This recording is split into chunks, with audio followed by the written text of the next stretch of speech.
हमर channel Mithila music ललमनिया बाजार के सब्सक्राइब करू और घंटी के सेहो दबाओ। धन्यवाद। बोला बोला छठी मैया की।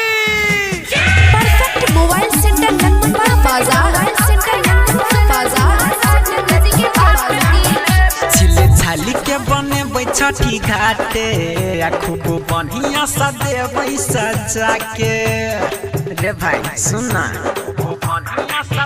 छिले छाली के बने छठी घाटे खूब बढ़िया सजेबै सजा के। आ नहीं करबै हर बर नहीं तो हेते गड़बड़, नहीं करबै हर बर नहीं तो हेते गड़बड़। हम रहबै ओकरा साथ में रे।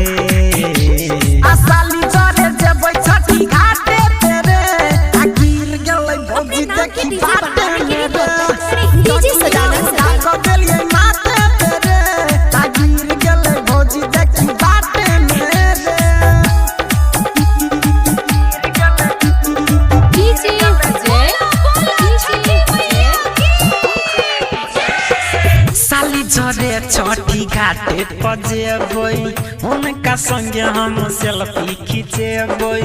लौने रहबै हम बम पटाखा किन के आइन देतै बाजार सब पापा।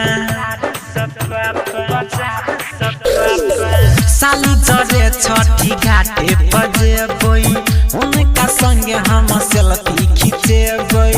लौने रहबै हम बम पटाखा किनके आइन देतै बाजार सपापा।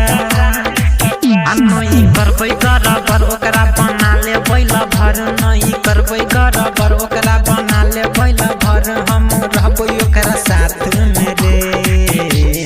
साली जरे जेबै छठी घाटे पे रे गिर गेलै भौजी देखी बात में।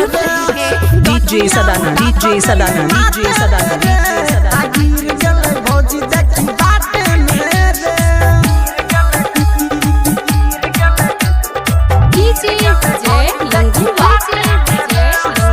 राइटर सिलेंडर जी साथ में जेतोई चलू न राम कुमार बाटे में भेटतोई। गायक रंग की सुन के चलत ही जे पाता खुश रखते हमरा सबके छठी माता। राइटर सिलेंडर जी साथ में जेतोई चलू न राम कुमार बाटे में भेटतोई। गायक रंग की सुन के चलत ही जे पाता खुश रखते हमरा सबके छठी माता। आ सब करते रे बड़ाई हम देबै रे सजाई, सब करते रे बड़ाई हम देबै रे सजाई। हम रहबै ओकरा साथ में रे। आ साली जरे जेबै छठी घाटे पे रे गिर गेलै भौजी देखी बात में। डगिया उठा के देलियै माथे पे रे गिर गेलै भौजी देखी बात में रे। छिले छाली के बनेबै छठी घाटे खूब बढ़िया सजेबै सजा के। आ नहीं करबै हर बर नहीं तो हेते गड़बड़, नहीं करबै हर बर नहीं तो हेते गड़बड़। हम रहबै ओकरा साथ में रे। आ साली जरे जेबै छठी घाटे पे रे गिर गेलै भौजी देखी बात में रे। डगिया उठा के देलियै माथे पे रे गिर गेलै भौजी देखी बात में। ललमनिया बाजार।